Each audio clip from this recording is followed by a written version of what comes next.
This young woman is pointing out her generation in the area of, dating and relationships. And I want you to hear exactly what she says because she's right in a lot of ways. Our generation is fucked, genuinely fucked, when it comes to relationships and loves because no one knows how to love anymore.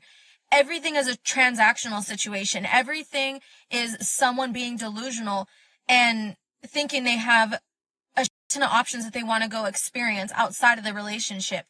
Every person wants to go ahead and see exactly how much greener the grass is on the other side while they're in a relationship. I envy the elderly, the 70 and up that still walk down the sidewalk holding hands, that are still majorly in love because they were born in a different generation when love was a sacred, healthy thing.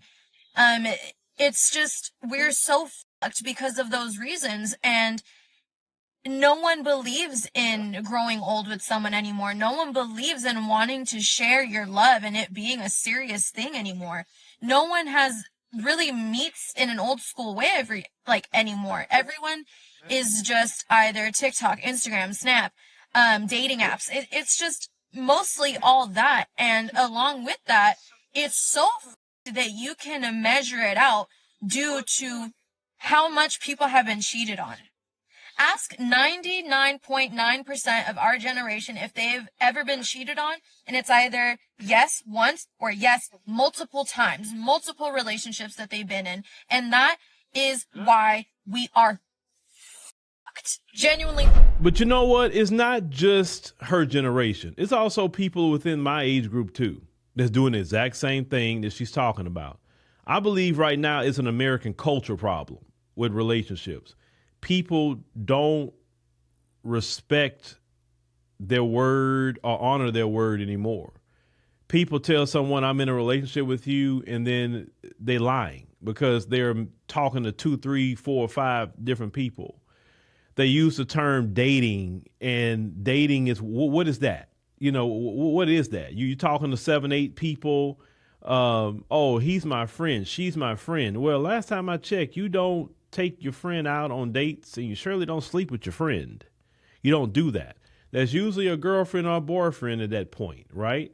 Because usually if you're a friend to somebody, it's platonic. Let me use that word.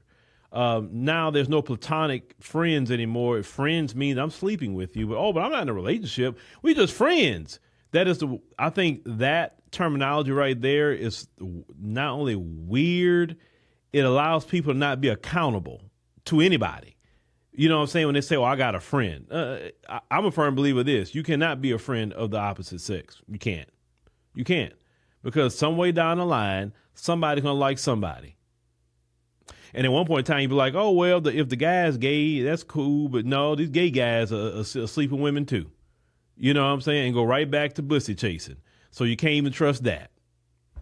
Just keeping it 100 with you. We've heard it happen too many times. So things are not the same anymore. It's not. People say they want a relationship, be in a relationship with you, but really they have more of a polygamous mindset. So they can't stay faithful, so they cheat. Instead of them saying, I have a polygamous mindset and I want 3, 4 people, and go in actual communities that are actually cool with that, because they actually have little communities on Facebook and different platforms where you can go and you can have your 3, 4, 5 wives or whatever, how many men you want. You can have that and everybody cool with it. But you choose not to engage in the people that you really need to be with, but you want to get with a person that just want one person, their person, and basically lie to them.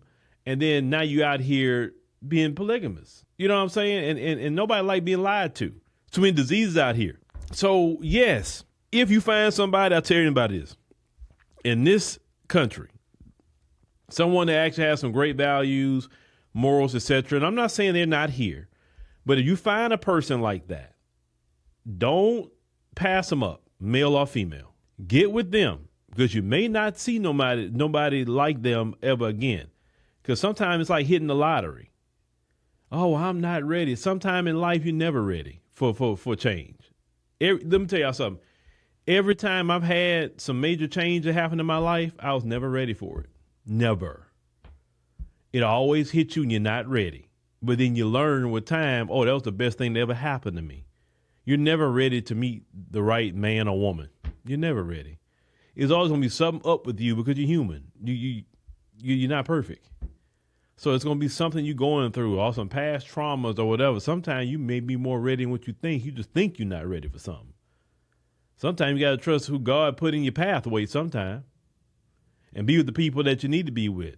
But yeah, people, like I said, in my age group doing the exact same thing, not calling people, ghosting people. Like it's going on both. It's all the way around. Because trust me, I've talked to people at different events, and they've told me, like, I don't understand what's going on out here. I'm like, ooh, I hear all y'all, but I say, ooh, I don't know about, I couldn't deal with any of that. I say, thank God I'm not out there with you, because no, my patience level for that would be extremely low. But if you find somebody that's good, get with them, because this whole society is messed off.